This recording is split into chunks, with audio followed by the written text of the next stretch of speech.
All right. Good afternoon, folks. We are so sorry that we had a little bit of a late start. That would indeed be my fault. No fault of David's. But listen, it's been a busy morning. We've been doing a lot of research. We are going to talk about a lot of stuff. First and foremost, we are going to talk about everything. Well, not everything, but some things nuclear. Because we need to have the nuclear option discussion because that option is alive and well. And when I talk about it, you will not be able to unsee it.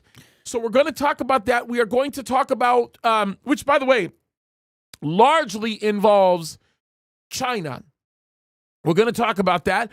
By the way, can I just tell you how happy I am that Thomas Massey is gone?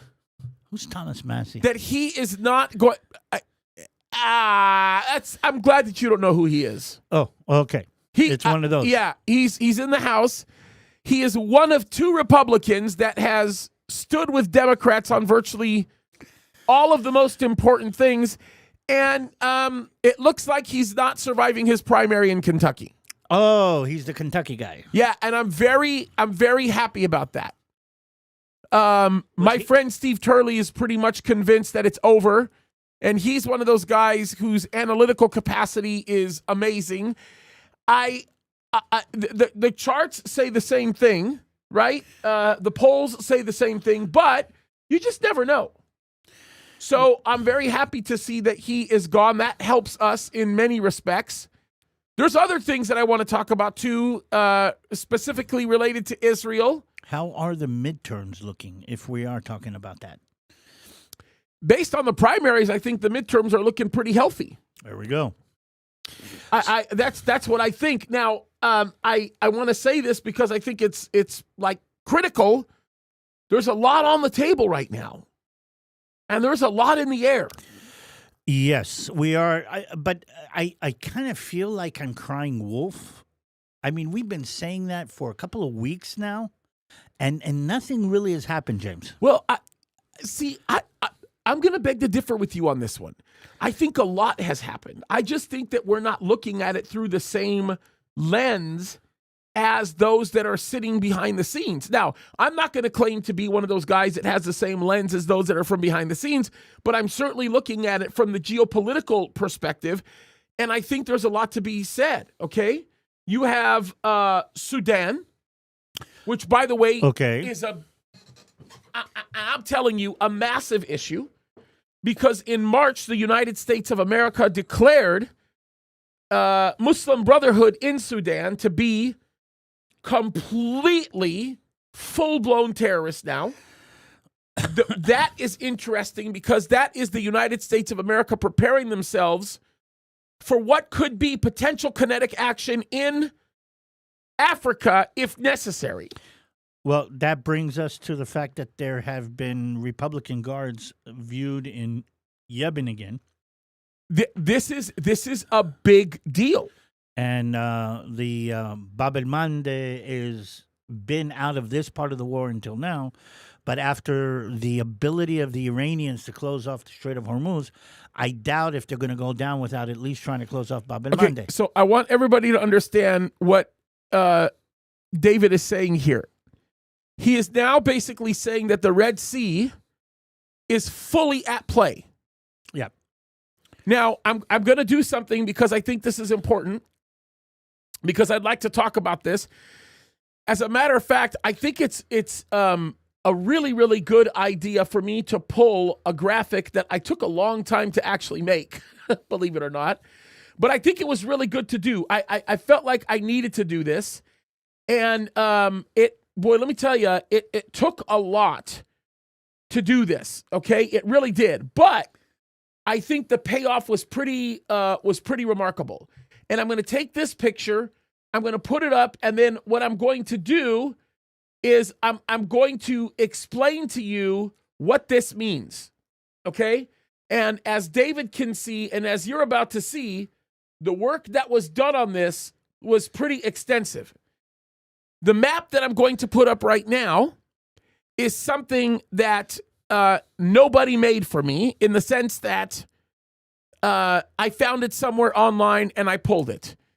this was a map that was a bit painstaking to produce, but I thought would be necessary in order to be able to give you an understanding of how critical things are going, especially, and when I say especially, I mean especially as it relates to the condition right now that we're seeing beginning to formulate in the Middle East. And this one is big. This one is not like, this is not small, okay?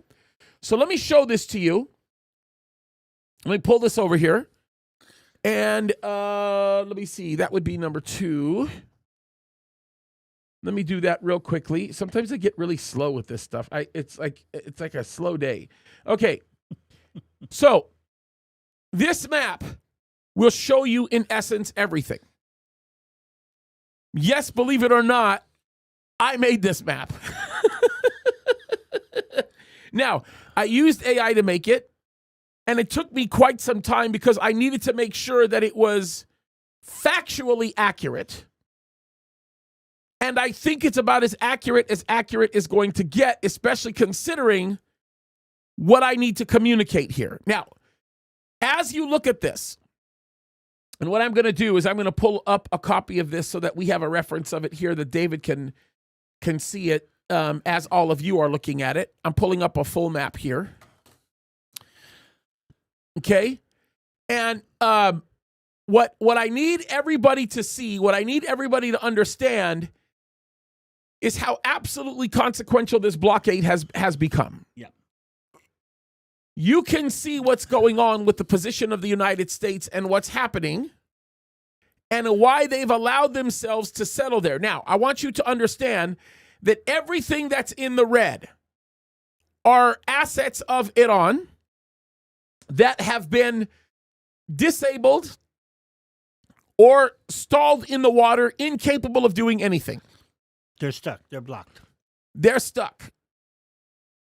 This is not an exact number of ships because there are far more ships out there than anybody wants to even imagine that are in the Persian Gulf, and we have them set there just to develop a picture. We don't have exact numbers, but we know the numbers are extreme. Now, there are some green lines that you will see, and those green lines are areas where the United States of America is allowing certain ships to travel. These are the inlets and the outlets of all legitimate trade lines. They are non-Iranian. These are the trade lines. The ones that are in green are the ones that represent escorts, naval escorts, to keep any kind of asset from blowing up or getting destroyed. The thing that's really important to be able to understand here is that based on the position of the United States in the Arabian Sea, in the Gulf of Oman, and as well further out in a strategic way that gets them close to the South China Sea if they need it, or further towards the Red Sea, it is forcing all traffic by any stretch of the imagination to go to the other side. And the other side would be the Red Sea. And when David talks about Bab al-Mandeb, what he's talking about is he's talking about the choke point that is the Red Sea equivalent of the Strait of Hormuz. And that in and of itself has created some substantial problems for us. Now, I'm going to pull up another graphic. This is one that I made. And while we're commenting on this, matter of fact, David, if you can, maybe you can do some commenting on this aspect while I pull the other while I pull Strait the of other Hormuz? graphic. Yes. Okay. So what's happening is that a large proportion of natural gas and oil is concentrated in the Gulf area. One of the things that a lot of people don't really understand, but you can think about it like this. You pull the oil out of the ground and you have to transport it to a facility that turns it into gas or whatever you want to use. And the best way to transport this oil from place to place is by using massive tankers. I mean, they're huge. They're big, massive tankers. And transporting by sea by far is the easiest and the simplest way to transfer oil. Natural gas is a little bit different, but oil is definitely. So transporting by sea is by far the easiest way, which is why the choke point at the Strait of Hormuz has been something that everybody's known about it. By the way, I found out that in the 1600s, the Portuguese had a castle, a fortress right on the strait. Yeah. Oh, yeah. They were controlling it back then. And here's the problem. That stranglehold that Iran has, I think, been the main reason, correct me if you think I'm wrong, that President Trump hasn't hit Iran with everything that it's got. That and the nuclear option. We've got those two players. Yeah, I think there's another reason behind why Trump has not done that. Trump has not done that because of the partners that are to the north and to the south of Iran. And he's also not done that because of OPEC. Now, there's a lot to be said about the dynamic that exists there. There's a slow dismantling, and as if you can look at the map, the other map that I just put up for you, you can actually look at how the trade routes are working now currently, in that if you cannot get into the Strait of Hormuz, what you will do is you will go around the southern portion of the Arabian Peninsula.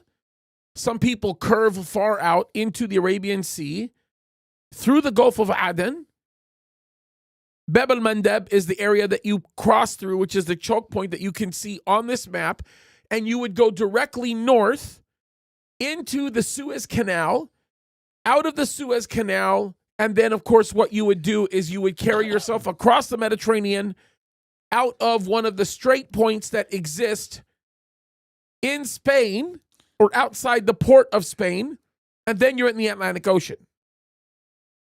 Now, as of now, this is the only way you can carry maritime traffic, and that becomes deeply problematic because of the fact that you have a series of issues that become costly with doing that because you don't have the typical conveniences that used to sit along that path that actually mitigated the amount of cost that would be done because of the pickups along the way. That's a big deal. Well, one of the things that the map actually kind of connects to this one is that we haven't talked about China in all of this. And the Bab el-Mandeb, the Strait of Hormuz is where oil comes out of the Persian Gulf. A lot of it goes to China. But Bab el-Mandeb is where Chinese actually send their manufactured goods. Meaning China, the manufacturing superpower, They send their goods from China through the Indian Ocean to all of Europe. Anything that goes from China to Europe has to go up that route.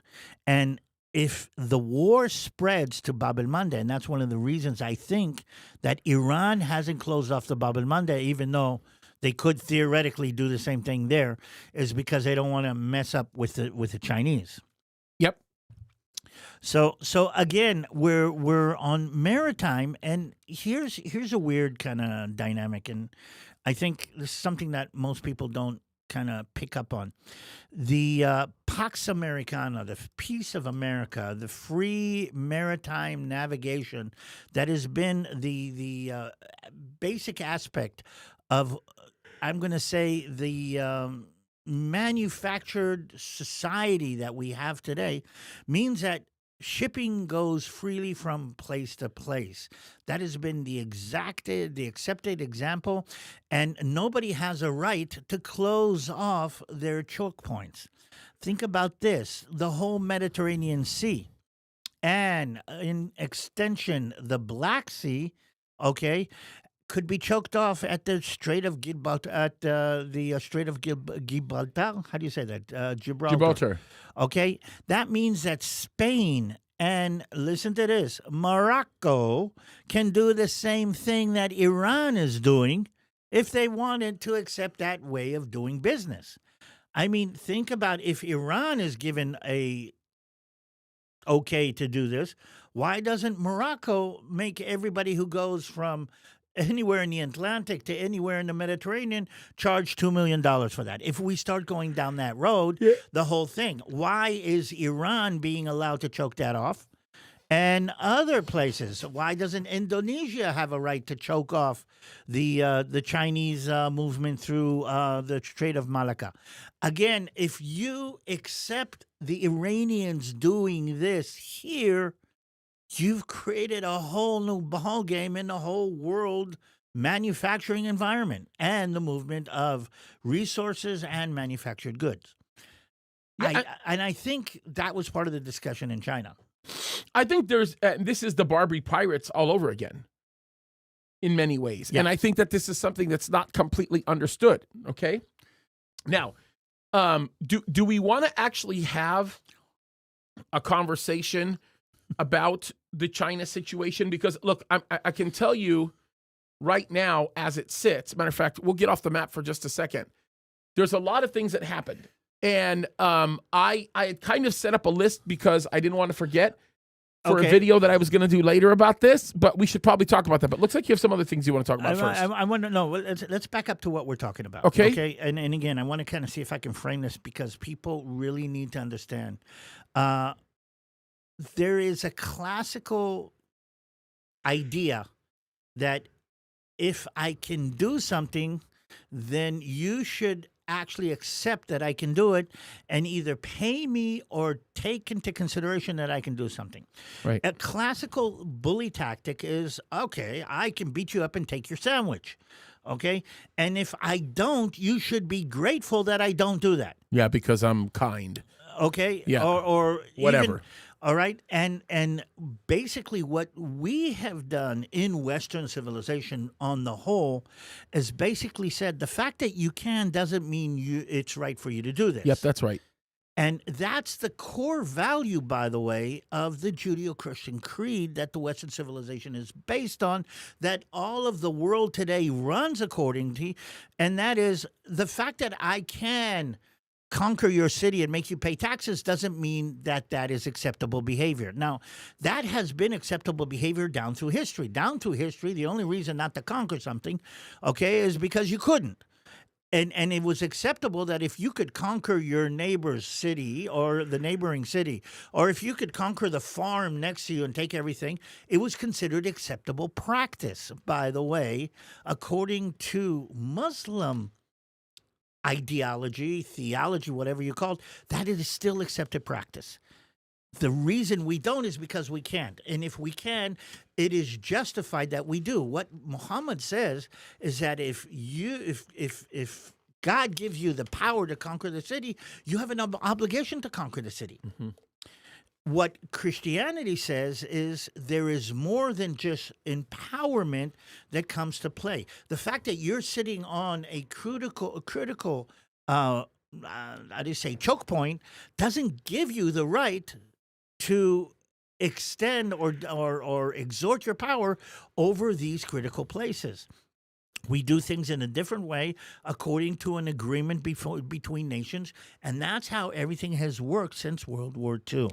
Yeah. What Iran is doing is flipping this over. If we can, then we're going to. That means if Iran is doing it, why shouldn't Egypt do it? Why shouldn't Morocco do it? Why shouldn't Indonesia do it? Why shouldn't Singapore do it? And you kind of completely change. And we go back to, what we call the colonial period, which was basically the colonial power saying, we control the seas, so we control everything that's happening between them. Yep. That, I think, is much more dangerous than what is happening specifically in the Persian Gulf. Okay, so would this be a good time to talk about some of the things that happened in China, some of the takeaways? Hit it. Okay, so I think that some of the things that you have to look at with respect to what took place in China is there's a lot of propagandist media out there saying that China won, China's the big handler. They played the president. They did this, by the way, when the president was in the UAE. They said that China, very similarly to those in the Middle East, played on the president's desire to want to gain notoriety, that he's being stroked and it's kind of, affecting his judgment to fight for the best. All nonsense, right? Complete nonsense. Although there was a lot of fanfare No, well, for the president in China. do you remember at Qatar they were waving women's hair at him? Oh, yeah. And stuff like that. Oh, yeah. Oh, yeah. And the whole sword dance and all that. Oh, kinda- yeah. His popularity is pretty remarkable. But look, China showed us a couple of things that I think are significant and important. Number one, I think perhaps most importantly, the United States military still is favored in the region and pretty much all over the world. Okay, the U.S. has global power projection, and China just simply doesn't. We know that. That was made very clear by the trip that happened in China. Now, there's a million reasons why that's the case, and let me just suffice it to say that if you put it in its most simple form, then basically you've got carrier groups, you've got global bases, you've got alliances with Japan that China doesn't. You have South Korea, you have the Philippines. The Philippines is huge because of the South Sea issue, and you definitely have NATO. Now, NATO's kind of toothless. United States of America is probably the strongest part of NATO, and Turkey, believe it or not, which is a whole other thing to say. But what it showed us very clearly is that China's strength is regional, not necessarily global. Now, we're talking about military strength, okay?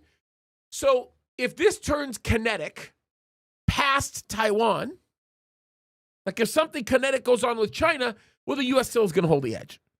Not that we want that to happen, but what I'm telling you is this proved, again, very vividly how strong we are. A good portion of the positioning that the president has been doing outside of the Persian Gulf has been for this purpose, has been to prepare himself for the meeting with China.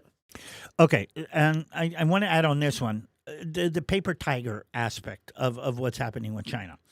The United States has proved its capabilities, its military capabilities, its resolve, its willingness to go out. China's never proved anything. Yes. China talks like it has the capabilities, but has never proved them. That's right. A head-to-head with the United States will actually make them put their money where their mouth is. Right. I have a feeling that China and a lot of the world knows that they don't have as much money as they have mouth. 100%. And They're in a terrible economic, disastrous mess right now. yeah, and they don't want to have to prove it, or they don't want to have it proven, I think would be the way to say it. Is that a good connection? That is. No, that's a fair assessment. China does not want a head-to-head confrontation with the United States. One, because it would lose, and it would lose so badly that everybody would understand that they're more posturing than they are actually capability and ability. Yep. By the way, that's a very Arab thing. It's Abu Ali. I mean, Abu Ali is I don't know it's a good picture. I don't know how to explain what Abu Ali is, Yeah. but it's the guys. I used to have it with these Palestinians, and they're walking around. Oh, what are you gonna do to me? What are you gonna do to me?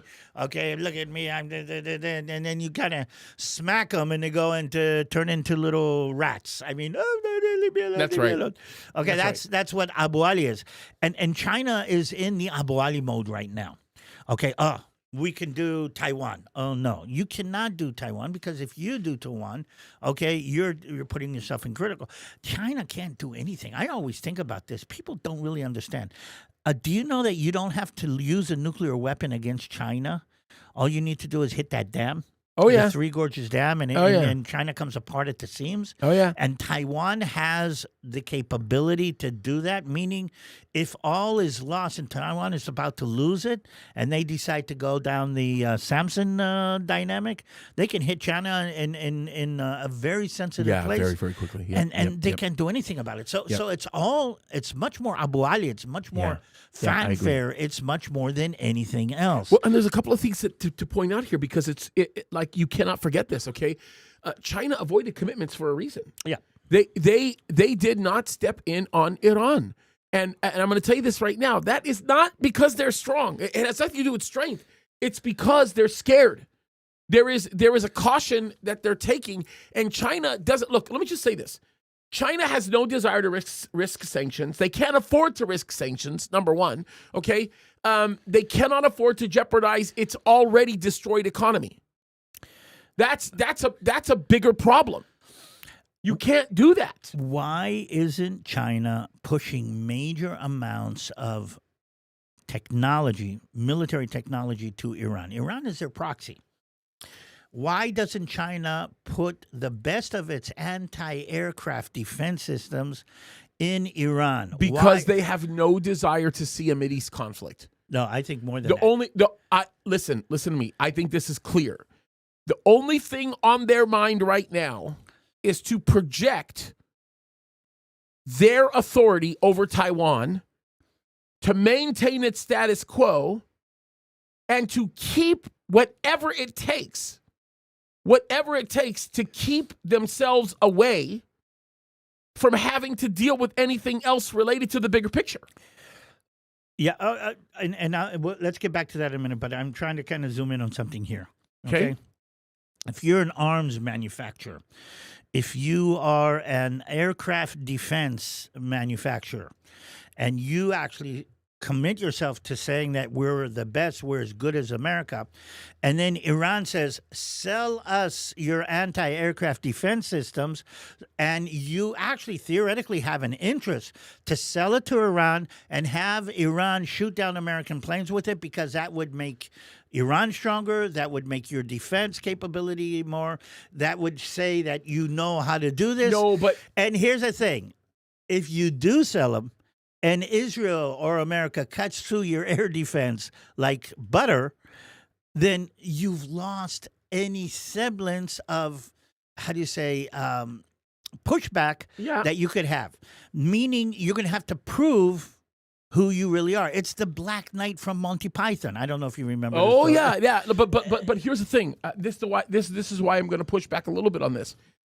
The premise is correct if you assume that China wants to engage. But they don't. They don't want to be dragged into a Mideast conflict. They certainly don't want to jeopardize its own economy. And so much of its economy is based on its capability to export. And that means nothing if they don't have energy. So they can't afford sanctions. They can't afford to be put in a position where their ability to obtain energy is going to be dramatically diminished. Their restraint shows you that they're not ready for some kind of full confrontation. And that's very real. Totally not. Totally. Okay, then let's argue this through.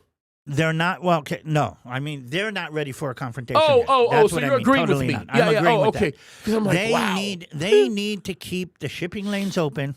They need the South China Sea I do the same thing to all the stay time. open. Yep. They need the 7 dashes. Okay, not to be pushed back against. If 100%. You remember the 7-9, yeah. They need the Philippines to say, "Oh, we don't like it, but we're not going to push against it." They need to stay in this very okay. If you want to do something about it, you're going to have to push back at me.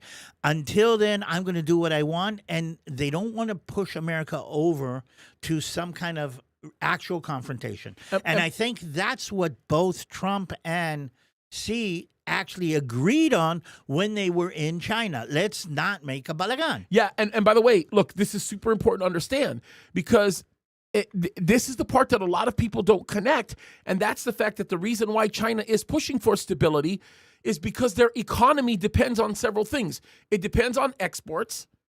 It has to have access to Western markets. If it doesn't have access to Western markets, it's done. And no matter what happens, they have to avoid the type of escalation that could put an end to the existence of those Western markets. Look, the strategic stability line that they keep throwing out here, and it's very, very common, is predicated upon this relationship that they say is strong, right? So the whole idea here is that Xi, what he's telling the president in a very unofficial way is, hey, don't escalate tariffs. Whatever you do, don't do that, or tech restrictions against us, because we can't function if you don't do that. By the way, that's defensive positioning. Like, no matter what anybody wants to say. And by the way, even if you want to talk about the tech war, we are absolutely favored in the tech war. Look, Taiwan's largest chip company has already started building a factory in Arizona that, once it's done, is going to carry 60% of the world's chips. It literally, within a year and a half, will make Taiwan completely irrelevant. By the way, you know who else is opening up chip factories right now? Besides Tesla? Yeah, well, Israel is. Well, Israel has already opened them. Yeah, well, there's a lot more going on in Israel on that in that level than we Oh, think. yeah. But okay, so let's go back. Okay, China and America, and I think, and correct me if I'm wrong. This is what President Trump went to do. He said, "Okay, we're staying like this. Yep. We're not going to make any major changes. You're not going to make any major changes. You don't try to push us into another war with over Taiwan right now. We will let you play your little game here. We will let you play this game, Yep. and let's not. I mean, he basically. I'm going to do it like say verbally and how do you say visually. Let's go like this. If you're China, he went over to China and says, "Don't you dare, don't." That's all. He's no Biden. He didn't. But But you got. He basically said, yeah.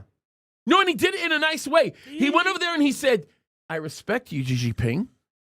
I really like you. I think you're a brilliant man. I think you're so great. And this is why we're going to work on this together, and nobody's going to mess with us." But here's the thing. China has never had a breakthrough on an AI chip, including Taiwan. Okay, now you could argue that NVIDIA is the one that broke it, or Intel are the ones that broke it, but the United States owns part of Intel.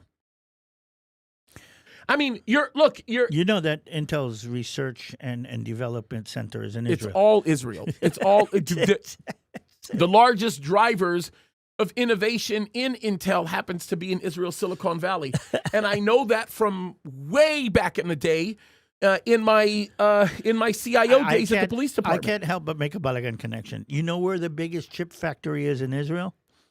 In Kiryat Gat. Oh yeah. Who came from Gat? Anybody remember? Oh yeah. Okay, Goliath came from Gat. Literally, Goliath's hometown is across the street. Where the Tel is literally across the street from the Intel main chip manufacturing facility. It in is Israel. Kind of hilarious, by the way. That the place where the giant came can't from. make stuff up like you've got that. the chip giant. But look, the United States is controlling advanced semiconductors, the most complicated ones in the world. That's a big deal. And Apple has a lot to do with that. And so does Tesla, with respect to the demand mechanism that drives the R&D and the funds for R&D to bring it up. And by the way, all of the high-end manufacturing we're doing here in the United States of America, and we're restricting access to that product to China so that it can't be reverse engineered. Now, don't get me wrong. China is definitely catching up. Look, they're definitely catching up, but they're not even close to being there. So where China has leverage, and there are some areas where China does have some leverage, perhaps some of the most significant points of leverage that nobody wants to admit, but it's the dirty secret, okay, is the rare earth supply chains. And they have control over them. Yeah, and we have given them or allowed them to have control over them. See, and I want to share this with people because there are lots of regions around the world that can produce more rare earth than China. We have regions in the United States that can actually produce more rare earth. The problem is nobody processes it like China. Okay. Now, can I also tell you what that means? Do we want to? Can we kind of back up and explain? Because I think me and you are talking about a language that not everybody picks up on. Yeah. We should explain it because I want to. Let me add this one line, and then you can explain why this is such a big deal.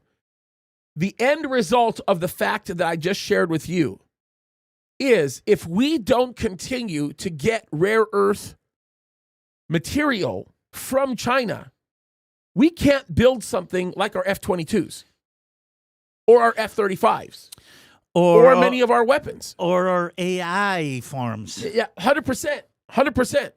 So that's real leverage. Their dominance in manufacturing is still real leverage. Their proximity to Taiwan is still major leverage. And, of course, the fact that they're playing the long-term game better than the United States definitely is more of an advantage. Okay, but with that said, let's go back to the rare earth thing because I know you're eager to talk about that.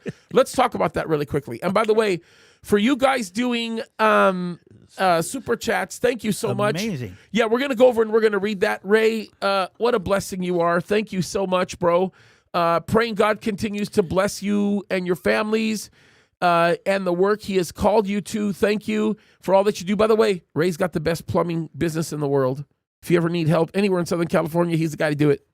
And he's not one of our sponsors. He's just a friend that I know is on the level, and I really love and respect him.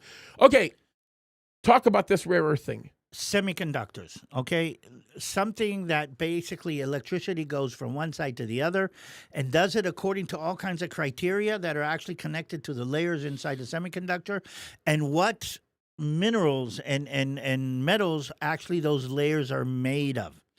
And you need minute amounts of these rare minerals to kind of play this game inside the semiconductor. Now, I just now pulled it up just to get a name for it. And just for the fun of it, I'll do a few of them. So you know the names of these rare earths that are needed for these semiconductors. Europium, galonium, terbium, dysprosium, holmium, erbium. I mean, these are names nobody's ever heard, but they're critical. Now, they're critical because you need, like every other mineral, you need to find it, but then you need to extract it, and then it needs to be, I'm going to say, filtered and produced and gone through. Now, even if, like we said, America does have these rare earths, we don't have the manufacturing facilities to do it. China has wisely spent huge amount of money on building the facilities that actually refine these minerals to be used, meaning even if we have the, let me give you a name, erbium. Okay, we need to take the erbium to a Chinese plant in order that it can go into a semiconductor plant, meaning these are critical for all of the needs that we have, electronic needs all over the place. Yep. Again, by the way, one of the main sources is Greenland. Yep. Oh, yeah. One of the main sources again. But it doesn't even help if you have the mineral. It needs to be refined. That's right. Thank you. I mean, that's the bigger issue. So, look, the meeting that took place in China was in many ways a bit of a stalemate. Okay, look, the United States showed, look, we control the system, we have control over tech, military balance, all that kind of stuff. China says, well, we're not going to bend. We control the choke points, and we're in it for the long game. Now, but there are some real takeaways from this. Well, I think Trump is saying to China, you want to play Strait of Hormuz choke point? We can play Strait of Malacca choke point. Yeah, right. If you want to start playing choke point, let's make it clear. If we're going to start playing choke point, and just like the map that we saw before, there are other choke points, and China has much more to lose in choke point warfare than anybody else. By the way, if the world does go down to choke point warfare, the United States of America is I'm going to say, the controller of the world. Hands down wins. I mean, again, hands down. No, I think America has the largest navy of the 10 nations after it in the lists of naval power. So I think what he went to China to do basically is to stare down China and say, stand off. Yep. I agree. And we'll kind of settle down with the tariffs. You settle down. You don't try to do things. And basically, I don't know if you've ever been in a situation where you've got three enemies coming from different, and you stare at one. And by the way, it happens with animals. You stare down one of them, and he freezes. That's true. And now you know that you don't have to deal with that one. You've only got the rest to deal with. Yep. And I think that is what President Trump did, and he did it very well. Xi is keeping everything quiet on that side. Why? By the way, why hasn't China been more of a player in this? If they are a near peer opponent to the United States of the world, the United States on the world stage, why have they stayed quiet in this whole Iranian? Because event? Taiwan. I think it's more than Taiwan. I think it's the Abu Ali issue, because the only way to overcome Abu Ali is to actually make him prove. The only way to overcome a bully is to make him put his money where it's and prove that you can do this. You're not as strong as you think, and again, if they have to prove it, they lose everything. As of now, they haven't had to prove it. Yeah, and I think that they don't want to. I think that if they do, then they put themselves in a much more difficult situation, because the name of the game in China right now is economy, and right now their economy's in the worst place it's ever been. So you can't pull the plane out of the economy unless you actually start producing more and exporting more. So he stared down China. What is he doing in Iran? What's going to happen? What is the final? And again, I think he's prepping himself for a major attack again that he's going to finish. Israel, I don't know. Let's make this very clear. Netanyahu has said this. Kaddis has said this. Israel is just waiting for the go, waiting for the green flag for the United States to give us to deal with the Hamas, to deal with the Hezbollah, and to deal with Iran. I mean, he theoretically doesn't have to do anything but let Israel go and do it. Yeah. Okay, he doesn't want to put boots on the ground. I'm going to tell you very truthfully, and God forbid, I don't know if anybody's going to quote me on this one. If we need to solve the nuclear material that's in that underground bunker that everybody knows where it is, but you can't get to it, and the only way to get to it and be sure is to put boots on the ground, Israel would put boots on the ground tomorrow to do that. Yeah. Meaning Israel can solve that problem. That's no joke. That's no joke. Israel That's true. can solve that problem without putting President Trump into a corner that he couldn't convince Congress to back him with, or the United States to back him with. All he needs to do is let Israel do it. And Benjamin Netanyahu has been very, very adamant from day one. That's our threat. We need to deal with it. Just let us. But he's doing just is saying, just let us deal with it. But he's too smart to deploy boots on the ground in Iran right now. Bibi's too smart for that, because then what ends up happening is the moment Bibi chooses to do that, he loses the international leverage that the United States brings to the table for him. Okay, I agree. And again, because the Iranians have very carefully, I mean, you've done this kind of negotiation in the streets of the old city of Jerusalem. Do you want to buy this? Yes, I want to buy it. I want to buy it for $20. No. Yep. Okay. You have to be able to turn around and walk away. And sure. What the Iranian merchant is saying is, don't walk away. I mean, let's discuss this. Okay, I don't want to be paid $5. I want $20. But let's discuss. I mean, okay, you don't want to pay me $20, but at least let's talk. Don't walk away, don't talk. What they're trying to say is, as long as you don't walk away, there's still a way to reach a discussion. That is what's happening right now. That's right. But at some point, by the way, what I'm afraid of, and again, this is one of those things that I'm wrong.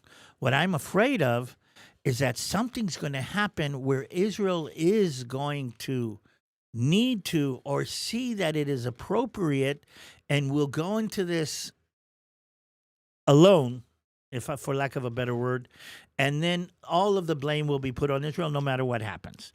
Let's say we see that they are moving that nuclear material from one place to the other, and if they move it, it's lost. Okay? Yeah. And we don't see President Trump willing to do what needs to be done about it. Israel will do that. And you know why Israel would do that? Let's make this clear. Because that material is a threat to my mother, my son, my future grandkids, and everything that Israel is, and a threat to what Israel is. And if you're a Bible-reading Christian, it's a threat to God's plan in the world. That is what that nuclear material represents. That is the biggest threat to Israel, and a threat to Israel is a threat to God's plan. By the way, we need to talk about the anti-Semitism coming out of the Christian church. Oh, I mean, I've got some things going on. But that is a threat. So Israel will take out that threat even if it doesn't make good diplomatic sense. Does people understand? When the safety of my children is on the table, that supersedes being nice to other people. And that is something that I think people need to understand that Israel is at right now. We don't care to be nice to any people, other people or other nations, or be friendly with other nations, because we know that we are in an existential threat. And everybody who says, oh, you kind of fly the flag, what has Iran said about Israel again and again and again? What has Hamas said about Israel again and again? What has Hezbollah said about Israel? What have the Houthis said about Israel? Have you seen the Houthi banner? Death to the U.S., death to Israel. I mean, they are saying that.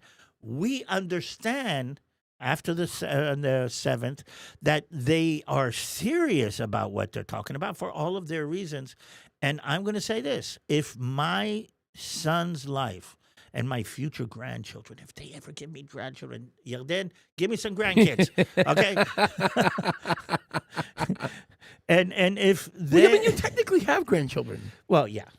But I understand what you mean. Yeah, I mean... I know what you mean. Israeli grandkids. Is that... There you go. There you go. That's there you yes. go. Kai, please don't be offended, okay? Please, okay? Ari, I love you. Ezra, I miss you. Okay, but here we go. What I'm trying to say is Israel sees its existential well-being as more important than the diplomatic maneuvering. And as a result of that, might push for something that maybe President Trump might not want to do diplomatically. And here's the thing. Europe has already thrown Israel under the bus. And has embraced Sharia law. But there is one aspect of this that nobody talks about, and I wish they talked about it more because it is very important, and that is the wisdom that Bibi has. Because Bibi's not playing this like, I'm going to run in like a bull in a china shop and go kill everybody I can and be done with it. That's not how Bibi's rolling here. Bibi is recognizing the fact that there is some mechanism of diplomacy that has to be carried with Israel's strongest allies in order to create an environment of sustainability. If he has no sustainability in maintaining the kinetic action that he chooses to deploy with the IDF or the IAF or with Mossad or whoever it is that he's doing this with, then the bigger problem that he has is going to come when it all balloons back at him, and he has to be able to figure out a way to keep that from happening. Now, what I think he's doing, if you just want my opinion, is I think he's doing that with the Arabian Peninsula. I think he's pursuing relationships with the UAE, with Saudi Arabia, and many, many more in order to solidify what he expected the United States could solidify back in 2016. And now knowing that that is a very vulnerable position in that when Trump leaves office, things could change, he is building what he calls a NATO of the Middle East. Yeah. And he has to do that because if he doesn't do that, then the problem is whatever progress he makes is going to get swallowed by the vacuum. And if it gets swallowed by the vacuum, then he starts from square one. And that's the last thing he wants to do. But we're in a weird situation. Yes. This week, 6 UAVs were shot down over the UAE. It's just fun with saying that. 6 UAVs shot over the UAE. Yeah. What I'm trying to say is Iran has realized that they cannot threaten Israel enough to keep America off its back. So they're threatening the Gulf states. Yep. Okay, I mean, in the past they would threaten Israel and Israel, but Israel can defend itself, more or less. Israel has shown that we can take huge amounts of missiles overhead, and even what's happening in the north. So they cannot deter Israel. And they realize that the only way that they can kind of continue to survive is deterrence of the Gulf states, of Saudi Arabia, UAE, and other Gulf states. And I think that's the game that they're playing right now. Okay. Can you illustrate for me how this deterrence works? Because I'm looking for some clarity as in how you see it. Okay, so Iran says this. Okay, if you strike us, okay, we cannot stop you from striking us. We cannot stop your airplanes. Fair we enough. Cannot stop your missiles. Okay, and what happens in the past? What's happened? Let's go back to the first Gulf War, second Gulf War. The way that the players in the Middle East want to control the United States is by threatening Israel. Yeah, but let me finish this. Wait a minute. All right. Okay, what did Saddam Hussein do? He wants to break the coalition against him. He fires rockets at Israel. So deterring the United States, Israel is used, and attacking Israel is used as a deterrence against the United States. Yeah, but it's irrelevant. And the reason why I'm telling you it's irrelevant is because unlike the first and second Gulf Wars, what we're seeing right now is at a completely different level.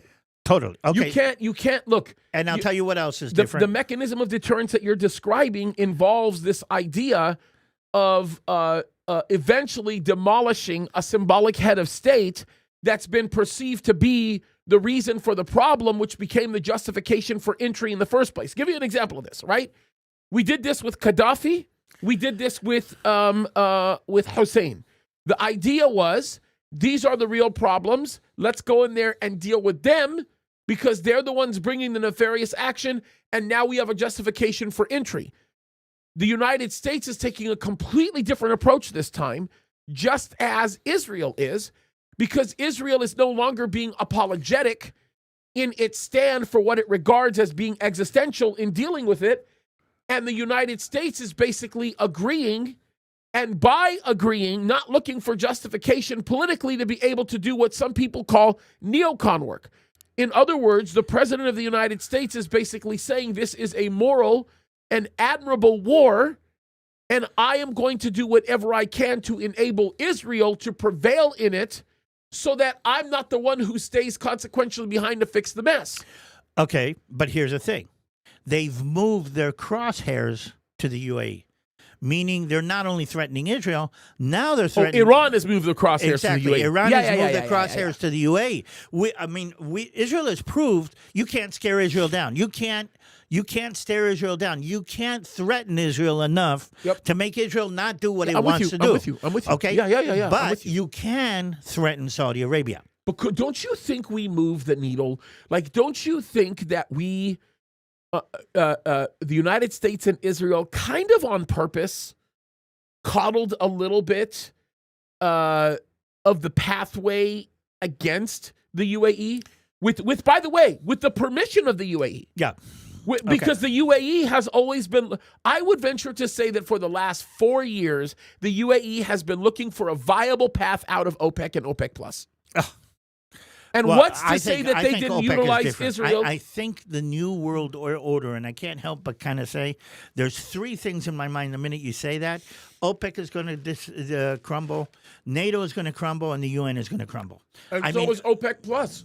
And OPEC Plus. 100%. All of these international agreements that were being led by other players are going to crumble, and what's going to be left, I'm happy to say, is one American dominance over all of these dynamics. So the countries will be dealing with the United States and not with each other. NATO will be dealing each country separately with the United States and not with each other. Well, bro, we were given the biggest hint in the world and nobody wants to talk about it. And I don't get it. Like, I don't get why the so-called wise talking heads don't see this. But we got given the biggest hint of what's going on. The president basically said, I was going to blow Iran the heck up today, and I didn't. And remember the reason he said? Because Saudi Arabia, the UAE, Qatar, and one other state said, please don't do this. Help us to negotiate a deal. Please defer this. Well, the president he basically showed his cards, at least the cards he wanted to show, by simply saying that this is more about an operation to secure all of the GCC so that they could come hard against Iran when necessary. Who wasn't on that list? Israel wasn't. I know. Yeah, but you know what? But the thing is that was on purpose. Yeah, I know. Israel was approached by the president and asked by the president to withhold from kinetic action in Iran. By the way, in Lebanon too. Yeah. By the way, and can I say what that does? It makes Israel look fantastic. Dude, the Gulf states see Israel cooperating with them. They're not going to turn their backs on the normalization mechanism that they're trying to build on. Well, I'm going to speak Middle Easternese more than anything. The new world power in the Middle East is Israel. It's been the old world power, just nobody recognizes it. You know what I mean? You know, they've been holding it up. And here's the thing. Turkey is kind of still playing this game. By the way, did we talk about that? Turkey scares me. Okay. Did you see the last flotilla We're bouncing the around. flotilla nonsense. Yeah, I haven't. That whole thing has just been insane. What a cuckoo! I can't say it like this. If what Turkey has to do in this whole dynamic is to put together these flotillas, then Turkey has been sidelined in this whole thing. Well, look, I'm not willing to say the Turkey sideline because Turkey's prominence in Syria should concern everybody. Definitely. I mean, they have in essence effectively colonized Syria. They've gotten rid of the Kurd problem. They have dismantled the KPP, the PKK. I said the KPP. They have gone so far as to strategize their legitimate positioning on the world front by creating a direct contradiction to what was said previously about Israel. And to make things like even more confusing, Erdogan creates some kind of a temporary law that basically says you can't speak anti-Semitically about the Jews. But we know what he's doing. Yeah, but again, they don't even have the bark anymore. To a degree, you're right. I don't remember. Do you remember by the way, when we say flotilla, there was about 50 ships, boats, yachts, whatever you want to call them, that actually left different ports in the Mediterranean. Were heading to break the blockade over Gaza. The Israeli SEAL teams took over the ships yesterday, I think, last night. Yeah. Yep. Playing, they hacked into the yacht's sound system and played Britney Spears' song "Oops, I Did It Again."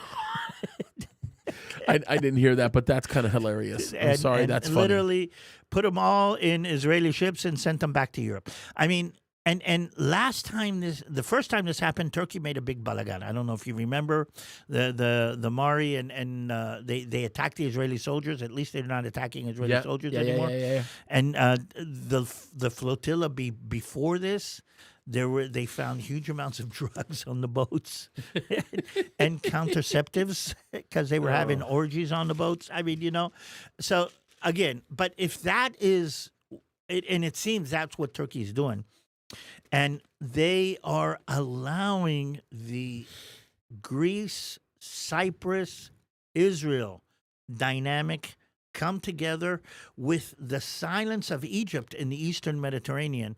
I think that's Benjamin Netanyahu at its best. Okay. That leads us into another question, which is kind of the sort of the score of the story here, and that is nuclear option. Okay. So we could have the discussion of conventional nukes, and that could be very fruitful. We could talk about who the nuclear players are, what that actually means in the region, especially as it relates to India, Pakistan, as it relates to some subsections of the Russian Federation, because it does have a lot to do with what we're seeing right now. We could talk about Israel's positioning with respect to that. All of those things are important, and all of those things become major in the discussion of nuclear proliferation. But the bigger issue here is what I still call a nuclear option that has nothing to do with nukes. You mean dirty bombs? Forget dirty bombs. Let's not even think about kinetic action. What would you say would be a nuclear option that gets taken by Israel that puts an end to everything in the Middle East? Think about this for just a minute. So Israel has a nuclear option, according to foreign press. Yeah, we know that. Yeah. There are Israeli submarines in the Persian Gulf, according to foreign press, that could hit any city in anywhere in the Middle East with a nuclear option. Okay, I think Joe Rosenberg wrote a book about it once, or whatever. There have been books about what would happen. That has given Israel the ability to punch above its weight in all kinds of different places. The fact that the option is there, even if you don't actually admit it or don't actually use it. Okay, where am I going with this? I don't know, to be honest with you. I'm trying to figure that out, because where I'm going to go with this, I think it's going to be completely different. Okay, so take it away. No, tell me. Tell me. No, what I'm saying is this: what Ben-Gurion realized back in the 50s that we have to be able to scare our enemies enough. All you had to say is Ben Gurion. We have to be able to scare our enemies enough that they know that the destruction of Israel is not an option. Other things you can do, but you cannot destroy Israel. And if it ever comes to that kind of situation, take in consideration that you will become, your capital city and everything representing will become a pool of glass. Yeah. Okay, that was what Israel actually, by the way, it has saved Israel. We know in 1973, it did, to a certain extent, push or allow Kissinger to push the Syrian, well, the Egyptians and then the Syrians into reaching an agreement to stop the war in 1973. Okay, so when I say nuclear option, I'm talking about something that can be an end-all with nobody really being able to do anything about it. Do you know what I'm talking about when I say that? No. Do you have any idea? No. If you had to guess, and let me add a hint. When I say nuclear option, it has nothing to do with nuclear weapons. You mean electricity? I mean, generating I'm electricity? I'm asking you, what do you think? And the whole, how do you say, the need for power in the AI element? I think you hit it right on the nose. I think that Israel could literally shut down every single power grid in its area only to open the door to be able to create a new strategy of defense for what it does day in and day out. That's what I think. Okay, so you're saying, all right. They have tons of EMPs. Oh, yeah. Do you want to explain what an EMP is? Yeah. So basically, and I'm going to very much oversimplify this, okay? These are electromagnetic pulsing systems that basically what they do is they create this mechanism by which everything falls on its face if it's electronic. It completely destroys the capacity for any hardware to carry or communicate electronic signals. Remember we talked about the layers of semiconductors? Yes. What it does is it fries the layers together. Melts them, basically. Basically, it melts them together so electricity doesn't conduct, how do you say, partially. There's no 0 and 1. Everything becomes either 1 or 0, which doesn't matter as far as that's concerned, meaning electricity goes through everything or everything doesn't go through anything. Anything electronic fries in the radius that EMP kind of burst actually controls. Yep, and I think that... by the way, just so people in the modern Western world understand that, okay, your cell phone, your nothing watch, works. your car, your toaster, your TV, your radio. I mean, if you're under a massive EMP burst like that, everything that has electricity, everything that's plugged in, everything that has a battery ceases to function. That, by the way, means if you have a CPAP machine and you're asleep at night, that means if you have a pacemaker, by the way, you're dead. I mean, that means if you have a thingamajig that gives you medicine for your diabetes, I mean, all of that dies the minute that burst goes through. That is a weapon that is almost as scary as a nuclear bomb. I think it's scarier. And the reason why I think it's scarier is because if it gets deployed, nobody recovers from it for probably the next 25 years. And it's not regionally tied. No, it's got a radius. Well, it's got a radius, but understand, if that radius gets damaged significantly enough, the region's dead. So we're deep into, how do you say, science fiction books, by the way. And here's the thing. You don't need a nuclear EMP. A local EMP over a government building would do terrible. I mean, 100%. Finances. Think about it. An 100%. EMP Just burst do it over a central bank area. Yeah, in Wall Street in the United States. Do it over a AI data house. I mean, like anything that you could think of. And by the way, Israel is the only country, presumably, with the exception of the U.S., that has actively tested these things in ways that are actually meaningful. You think the Soviet Union has it? I don't know. The Soviet Union there was a point in time where they were doing active tests like this. Yeah. and it backfired. And they haven't completely recovered from that. I still remember when I was a little lieutenant and they told us you need to learn how to use a map. And I said, I got a GPS. And I said, no, because the GPS can be either turned down or an EMP can turn everything off. And you have to be able to deal with finding the north without a GPS system. That's what a lot of people believe has been happening with some of the space experiments that are taking place. Is that basically they're learning how that kind of stuff works in space and how different it is based on magnetic forces, which we know now are completely different. The point behind what I'm trying to say is there is a distraction mechanism that's going on, a tactic, and by the way, I think it fits biblically. I'm not saying that EMPs fit biblically, but what I'm saying is we see descriptors in the New Testament that speak of warfare tools that are not modern. And a lot of people will interject the fact that, well, they're describing what looks like a helicopter in less modern terms because John never saw a helicopter. I actually think he's talking about literal things. Who was it that said that I don't know what weapons will be used for World War III, but I do know that for World War IV, they will be using sticks and stones? Yeah, 100%. There was somebody who said it. I don't remember. 100%. So I think there are bigger issues at play here. Okay. So where is this going to go? I think it goes nowhere, believe it or not, if we can get our heads around what's happening with some of these countries that we're trying to actually wrangle in. Iran is going to either have to give in or give up. Yep. Is there another option? Do you think that they could stay? No. I don't see a scenario where this regime is able to stay and save face. So I would say no.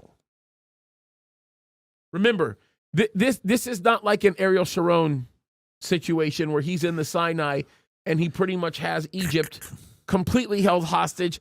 Egypt has no choice, but are given an opportunity by Kissinger to basically go back and pretend like they win, like they won. Nice, Jew. Yeah. I mean, that's the point. You don't have that here. They're even going to either give in or give up. 100%. Okay. The problem is giving in or giving up seems so far away because of the idealistic mechanism that's driving all this. How do you turn off the 12th Imam? But haven't there been other fanatic? I mean, I remember stories about how fanatic the Japanese were in World War II. Yeah?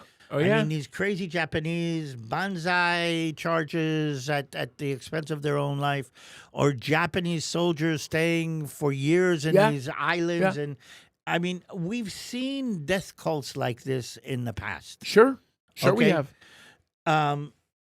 Though I will say the only thing capable of stopping that on the Japanese side was a nuclear weapon.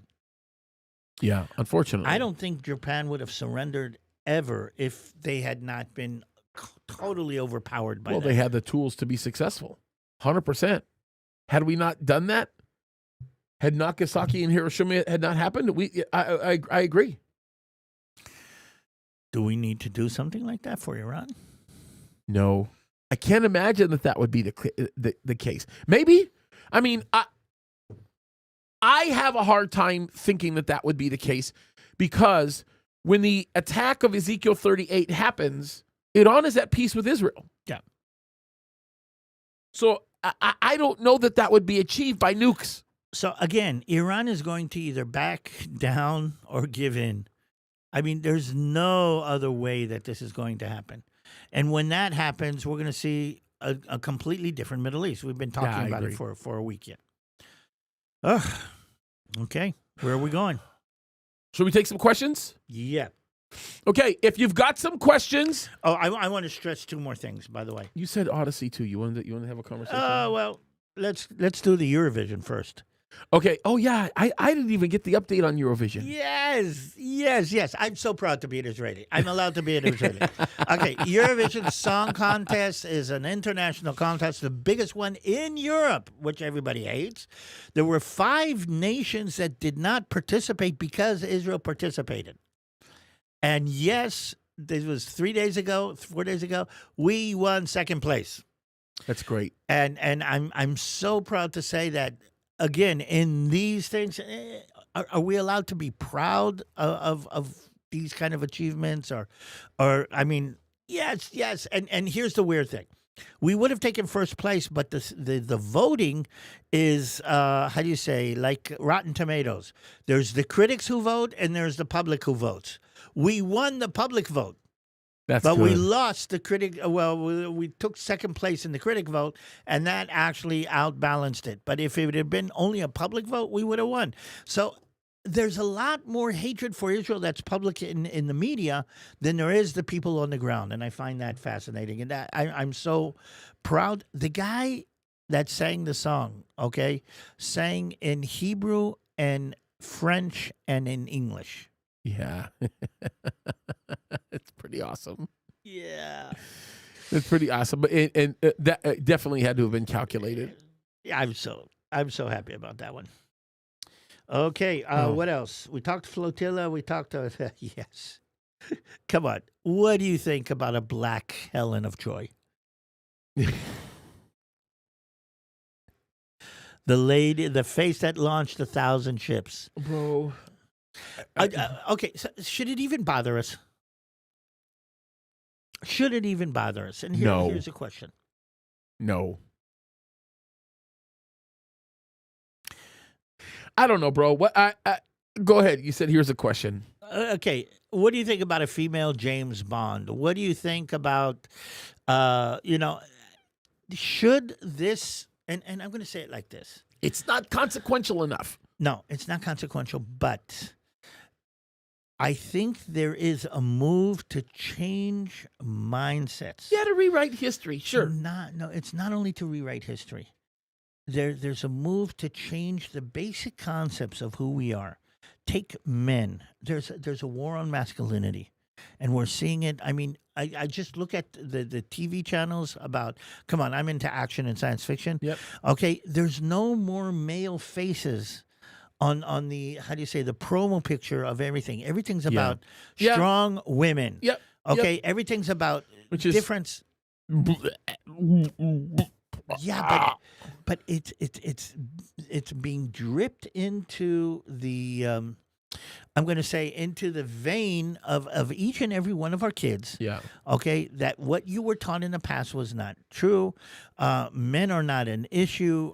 Historical accuracy is not an issue. Yeah. And let's bring to the front the capabilities. I mean, the whole concept of slavery being something that it's not. I mean, the lies that are being perpetrated and fed to us, and sometimes it's not only as a lie, sometimes it's as a dynamic of let's change everything that was the grounding base of what Western civilization is. I think that's just another one. Yeah. Do we want people to be ashamed that they are white? Do we want people to be ashamed that they're not people of color? Just like we don't want people to be ashamed that they are people of color. It's a weird game that the enemy is playing, bro. It's a weird game. It's a really, really weird game. And I think, yeah. Anyway, I think there's some validity to that. Okay, let's do this really quickly. Let's read a few super chats. We're going to do that. And then David's keeping an eye out for some questions. If you guys have some questions, give him some good ones. Try to stump him a little bit. Okay? All right, so let's read a couple of these. We got a few of them. Brad Brunn, by the way, thank you for stepping up to the plate of moderating. California considering not letting Gavin fix his hair for a week to drive down oil prices. Now that's awesome. I love that. U.S. Coast Guard responded to beached whale reports which turned out to be Katie Porter swimming in the ocean. Oh, that's great. Okay, Patty Startup, thank you so much. You are awesome. Waiting on the Lord. God bless Pastor James and Dave. I watched you with Tom Hughes, and you started with your chipmunk voice. I miss those moments. I really need a good, hard laugh. Use it more often. No, that's the wrong one. It's this one. There you go. Big Mike. Big Mike. Big Mike. Okay, that was for you. Oh, okay. Ray, we already read yours. Thank you, brother. You're amazing. Brad, speaking of rare earth minerals, y'all didn't mention huge deposit of moronanium in Washington, D.C. Holy smokes. They found it in the sewage system, Oh, and they're man. still trying to refine it. It was that. What Oh, was that? oh, oh my goodness. Badger Girl for God. I would like some carabinium. Thank you all for thank you all. Thank you for all you do. My two favorite pastors. What you guys? It's just you people are hilarious. Yeah, and I just want to thank you for the love and the support. It's amazing. Yeah, we definitely love you guys. Yeah, that was a pretty good Darth Vader, wasn't it? No, but it's not Darth Vader unless you do this.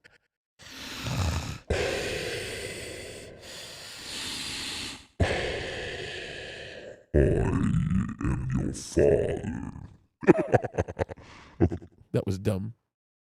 But that's how you do it. Oh, Pookie asked, did we see them praying outside the Jewish school in New York? Yes. No, the Islamic school. No. Muslims praying outside a Jewish school in New Oh York. no, I didn't see that. It is going to get worse, and I'm telling all my Jewish friends. I mean, start thinking about. By the way, there's a real estate boom in Israel right now. Jews are buying up real estate in Israel. Wealthy Jews from all over the world. But that shouldn't be a surprise. Not Yeah, one, and not, it's not by happening one, right not by now. one bit. And the problem is that I think somebody once said about the Jews, you can leave America and go to Israel too early, but you cannot leave when it's too late. Yep. And I think that's the situation where we're in. And again, this is prophetic. This is biblical. All the Jews will end up in Israel at some point, or the vast majority of them. Okay, here's Pookie.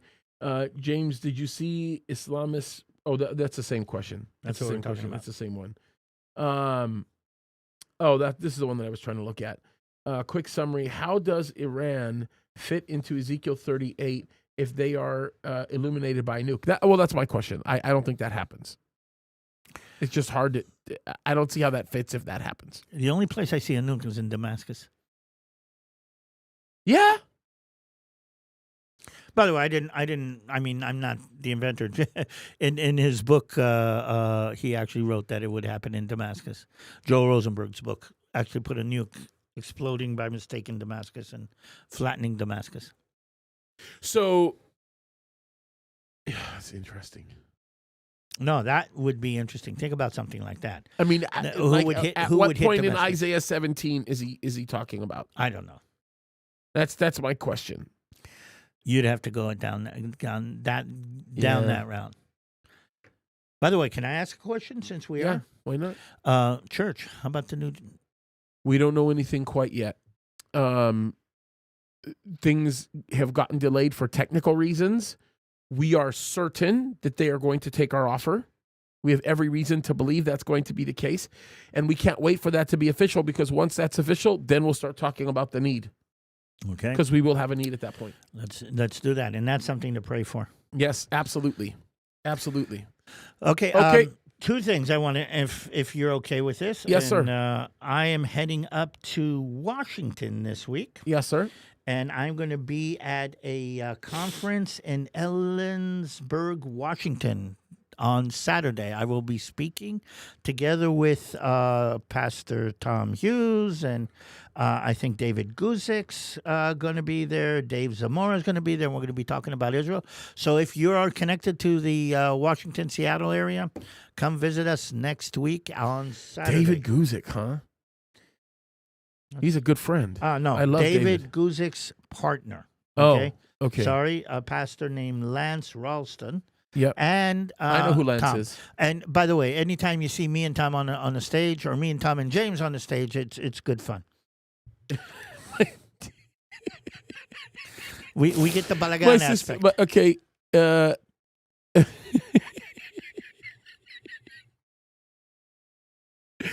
Oh man, my sister needs to do a show with me. Oh, come on. Look, Jane, this is what she Jane, says. Here's your seat. Jane, here's your seat. I will vacate No, the seat it's a whenever you different want. show. It's a different show.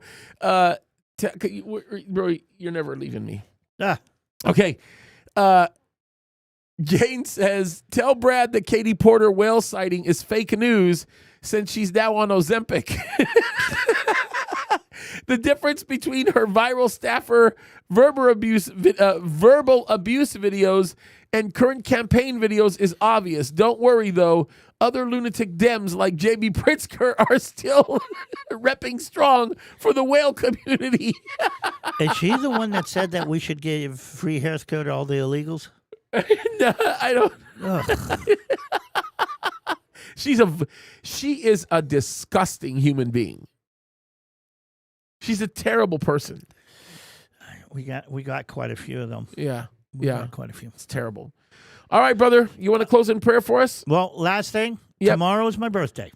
Oh, that's right. Tomorrow. The 20th is your birthday. The 20th. Happy birthday, Habibi. Yes, I'm an old man now. All right. I'm praying for you. I'm going to close in prayer and I'm going to pray for you. All right. Okay. Father in heaven, we just thank you, Lord, for your goodness and faithfulness to us, Lord. We pray that all these things that we talked about would be things that would be embedded within our hearts, that we would take action and do what you've called us to do.